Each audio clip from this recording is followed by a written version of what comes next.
হচ্ছে Gonzalo Garcia. হ্যাঁ, মানে সবে একটা একাডেমি থেকে জাভিস বল এরাতে জাভি আলোনসো তাকে তুলে আনলো এবং 4টে ম্যাচে একটা অ্যাসিস্ট 3টে গোল।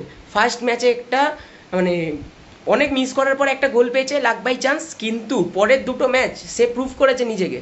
আর কালকের ম্যাচে তো একটা দারুণ হেডার, ট্রেন্টের একটা ভালো সেন্টার, একটা দারুণ হেডারের ফলে 1-0 জুভেন্টাসের এগেনস্টে রিয়াল মাদ্রিদ উইন করে ম্যাচটা।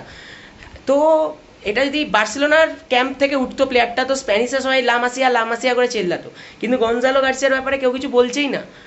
তো যেই হেটিংয়ে সমস্যা ছিল টিমের কাছে, তো কালকে গঞ্জালো গার্সিয়া সেটা জাভি আলোনসোকে নিশ্চিত করতে পারে যে সেই হেডিংয়ের সমস্যা সে এড়াতে পারে। তো আমার মনে হয় গঞ্জালো গার্সিয়া একটি ভালো সাইনিং এবং পরবর্তীকালে ভালো প্লেয়ার হয়ে উঠবে। কিন্তু আমার মনে হয় যে রাউল মানে লেজেন্ড রাউল, ঠিক আছে, ওর মতন অনেকটা গঞ্জালো গার্সিয়াকে দেখতে। তোমরা কি বলো সেটা আমায় কমেন্ট করে জানাবে।